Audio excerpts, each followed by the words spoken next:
नमस्कार सभी दर्शकों का बहुत बहुत स्वागत अभिवादन।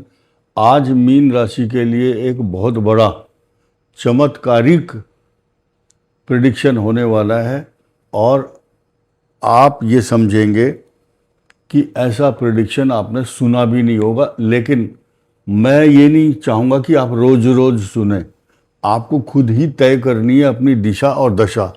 ये वीडियो जो है पूर्वा भाद्रपद नक्षत्र, पूर्वा भाद्रपद, उत्तरा भाद्रपद और रेवती, ये तीन नक्षत्र के जो जातक हैं ये मीन राशि के हैं। पूर्वा भाद्रपद, उत्तरा भाद्रपद, रेवती, इनसे बनती है मीन राशि। अब मीन राशि के लोग हैं 12 करोड़, लेकिन 12 करोड़ पर्सनालिटी अलग अलग हैं। कैसे कैसे? 1-1 करोड़ लोग अलग अलग लग्नों के हैं। लग्न अलग होगा, राशि अलग होगा, लेकिन उन 12 के 12 करोड़ की जब चंद्र कुंडली बनाएंगे तो यही बनेगी ये पोजीशन। आज की तारीख में आप ये महसूस करेंगे कि अलग अलग लगन होने से प्रिडिक्शन पूरा का पूरा बदल जाता है 100%। इसलिए लिखा है मीन राशि है एक राशि है मीन, लेकिन कष्ट अनेक हैं और डिफरेंट टाइप के करेक्टर भी है, विचार भी हैं, दुख भी हैं। सब को किस किस को दुविधा हो रही है और किसको हो रही सुविधा। संक्षेप में बताऊंगा, समझदार आदमी जल्दी समझ जाएंगे। आइए जानते हैं। इस राशि पर बहुत बड़ा योग बनेगा और 12 के 12 लग्न, जो भी आपकी राशि है, लग्न है, सब इस दायरे में आ रहे हैं। क्योंकि 7 सितंबर से भद्र योग बन रहा है। ये बहुत बड़ा राजयोग होता है और इसके फल आपको दिखाई देंगे खुद ही। हंस योग, गजकेसरी योग, पता नहीं कितने योग बन रहे हैं और 2 सितंबर से मालवीय योग भी बनेगा इस राशि के उन जातकों का जिनका मेष लग्न, कर्क लगन, तुला और मकर लगन है। और इसके अलावा ये भद्र योग बना रहा है इनका मिथुन, कन्या, धनु और मीन लग्न जिनका होगा। क्लियर है ना? ये अच्छी बात है, आपको खुशी होनी चाहिए। लेकिन अब दुविधा किसको है और सुविधा कौन प्राप्त करेगा, ये गुप्त रहस्य आपको जल्दी ही मिलने वाला है। और क्या दान करना चाहिए आपको वो मैं बताऊंगा आपको। फिलहाल इसकी पर्सनालिटी की बात कर लेते हैं। ये जो राशि है ये मैग्नेटिक फोर्स की तरह से इनकी पर्सनालिटी बनी हुई है। कोई भी लगन हो आपका, ये तो कलेक्टिवली 12 के 12 लग्न जिनके भी हैं सबके लिए एप्लीकेबल होगा। एंग्जाइटी तथा डिप्रेशन की पोजीशन बनाता है शनि और ये राहु 12वां।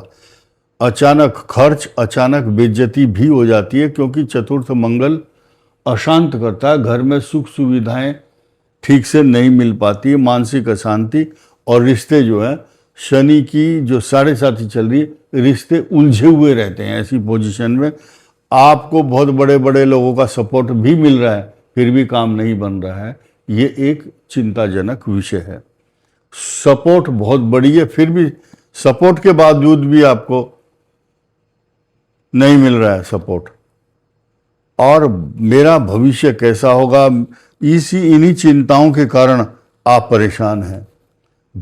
दूसरी बात, ये आपको कंफ्यूज करता है शनि, एक रास्ते से भटका देता है, लेकिन आपके बहुत सारे काम पाइपलाइन में अटके हुए हैं। बहुत कसक है, दिमाग में बहुत परेशानी है और बोझ भी है सिर पर, तनाव भी है जिससे आप निकल नहीं पा रहे हैं। ये साफ साफ बात बताई जा रही है। 12 करोड़ के लिए है ये, यानी कि सबके लिए। और पारिवारिक स्थिति को आप संभलिए क्योंकि ये असहज पोजीशन है वाणी पर और निवेश पर। वाणी अच्छी नहीं है आपकी और इन्वेस्टमेंट थोड़ा ठीक से करें। इसके अलावा आपको कैरियर को लेकर के आगे बढ़ने की इच्छा है कि मैं समाज में मेरा नाम हो और प्रतिष्ठा प्राप्त कर लूं। जोखिम भरे कामों से दूर रहें क्योंकि अष्टम भाव का स्वामी है शुक्र। वो अभी जैसे ही इसका बदलाव आएगा अष्टम में तो तब अच्छा हो जाएगा। फिलहाल बचो गलत काम से। परिवार में तालमेल की कमी है। जीवन साथी के साथ जो संवादहीनता है, मिसकम्युनिकेशन, ये बहुत खराब स्थिति है। पुराना जो कर्ज जिन लोगों ने लिया हुआ है उसकी देनदारी का समय आ गया है। और अब आपके लिए करते हैं हम बात उन 12 के 12 लग्नों की। पहले आप देखिए, समय को बचाने के लिए ये काम कर रहे हैं हम कि पहले 1, 5 और 9 इनकी बात करेंगे। मेष लग्न मीन राशि, सिंह लगन मीन राशि, धनु लगन मीन राशि, इनके ऊपर डबल मार पड़ रही है। झूठ बोल करके आपको खुश करना कि भाई खुश हो जाओ तुम, ऐसे कोई खुश नहीं होता। आपके हृदय की वेदना आप ही जानते हैं। बोलते हैं खग ही जाने खग की भाषा। तो जो मीन राशि के लोग हैं और धनु लग्न, मेष लग्न और सिंह लगन है, तो कष्टों की भरमार है, अशांति है, तनाव है, टेंशन है, एंग्जाइटी है, डिप्रेशन है, सब कुछ अच्छा नहीं है। और ये दुविधा शब्द कहाँ से आया? आप जब मीन राशि के एक लोगो है, सिंबल है, आप उसको देखिए। जो गोलाई में एक मछली का मुंह उधर है और दूसरी मछली का मुंह उधर है, यानी कि आपके जो दो मन है, यानी कि उसको बोलते हैं डबल माइंडेड, ड्वेल पर्सनालिटी। क्या करूं क्या ना करूं, कौन सा मार्ग मेरे लिए उचित है, महाजनों ये न गतः सपंथा। तो आपका को उत्तर मैंने दे दिया है। जिस मार्ग से अच्छे लोग गए हों, नीतिपूर्ण मार्ग, अनीतिपूर्ण मार्ग जिसका समाज में निंदा होती है, उस काम को बचें, आप उसको काम को ना करें। It may be cause of different type of problem. यही दुविधा है। दुविधा से बाहर निकलिए, सीधा स्ट्रेट एक डिसीजन लेकर आगे बढ़ो। पीछे मुड़ के मत देखो। पीछे गाड़ी चलाता हुआ आदमी देखा, पीछे धूल मिलती है। आगे देखो, साफ शीशा होगा आपका और साफ सड़क दिखाई देगी, कोई दुर्घटना नहीं होगी। 12वां स्थान का राहु खर्चा करा रहा है। तो मेष सिंह धनु की बात मैंने कर ली। यहाँ ये लग्न, यहाँ से अष्टम शनि, यहाँ से चतुर्थ, यहाँ से द्वादश, किसी भी तरह से ये जस्टिफाई नहीं कर सकते। और ना हम झूठ बोल करके आपको ये कह सकते कि आप खुश हो जाओ, आपको सब कुछ अच्छा होगा। नो। इसके अलावा वृषभ, कन्या और मकर, इनकी पोजीशन में मान सकता हूँ, इनकी अच्छी है। इनका सप्तम शनि, इनका तीसरा, और वृषभ लगन का 11th हाउस। अगर ये कष्ट पा रही है राशि वृषभ लगन की, वृषभ लगन है मीन राशि, तो राहु के कारण कष्ट है इनको।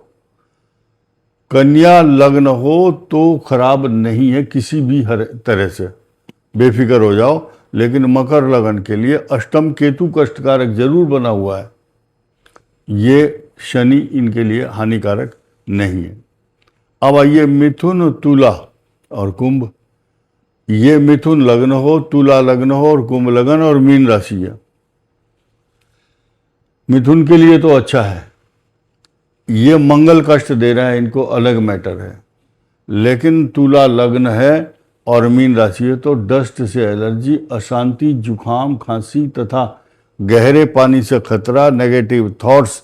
और गाड़ी को जब चलाएंगे तो गहरे पानी में अपने नहीं ले जाना, बरसात का मौसम है, वैसे भी कष्टकारक होगा। ये कुंभ लग्न हो और मीन राशि हो, अपनी वाणी पर संयम रखना जरूरी है। निवेश करते समय, इन्वेस्टमेंट करते समय ज़्यादा सावधानी की आवश्यकता है। अब मैं आपको बता रहा हूँ सुविधा। सुविधा कब मिलेगी? दुविधा तो मैंने बता दी किन किन लोगों को है। सुविधा मिलेगी जब नीच भंग राजयोग बनेगा 18 सितंबर को, क्योंकि मंगल यहाँ नीच राशि में आने के बाद बहुत बड़ा योग बनाते हैं। यहाँ नीच भंग राजयोग 3-4 साल से मैं कई वीडियो में बता चुका हूँ। नीच राशि का जो मंगल है वो मीन के लिए बहुत बड़ा फल देने वाला होता है, मीन के लिए, क्योंकि इनका जो भाग्येश है वो मंगल है और बृहस्पति के साथ ये उच्च कोटि का एक राजयोग बना देता है। बहुत लोग जिनको कम नॉलेज है और नए नए ज्योतिषी बनते हैं तो 2-4 बात सीख लेते हैं, बोले मंगल तो नीच राशि में खराब होता है। नहीं, आपको खुलेआम चुनौती के साथ बताया जा रहा है। ये बहुत बड़ा योग बनेगा और ये सुविधा देने वाला होगा, दुविधा खत्म हो जाएगी। अब आपको क्या करना है, लड्डू लो आप, 5 लड्डू मंगलवार को हनुमान जी के मंदिर में चढ़ाओ और गरीबों के लिए जहाँ भंडारा होता वहाँ पर अन्न का दान करो। राजमा है, उड़द की दाल है, सरसों का तेल है या घी है, जो भी है, ये दान करना जरूरी, अपना हाथ लगा करके। लेकिन ऐसा नहीं करना कि दुकान से खरीदो और वहीं देकर आ जाओ, नहीं, दुकान से खरीदो फिर घर लाओ, घर ला करके अपने घर से लेके चलो, शॉर्टकट नहीं मारना। और अपनी पत्नी का भी हाथ लगाओ, अगर परिवार के लोग हैं, आप स्टूडेंट हैं या सीनियर सिटीजन है, बच्चे हैं, महिला है, कोई भी है, आपकी शनि की 7.5 है, पहले उस तेल को, सरसों का तेल और उड़द और राजमा, जो भी आप अन्नदान कर रहे, भंडारे में, गुरुद्वारे में, कहीं भी, पहले घर लाओ और घर से लेकर के चलो। कोई भी वस्त्र आप नया हो या पहना हुआ हो तो और भी अच्छा, जूता, चप्पल, कपड़ा, कंबल, छाता, जो भी आप अपना यूज किया हुआ आइटम है, उसको एक बार घर से निकाल करके ज़रूरतमंद लोगों को दे दो। आपके सब काम बनते हुए नजर आएंगे, दुविधा खत्म होगी और सुविधापूर्ण जीवन, आपका जो रास्ता है सही हो जाएगा। आपकी जो रेल है वो डीरेल अगर हो चुकी है तो वो भी नहीं होगी और भविष्य में मार्ग प्रशस्त होंगे सफलता के लिए। इस वीडियो में इतना ही। धन्यवाद, नमस्कार।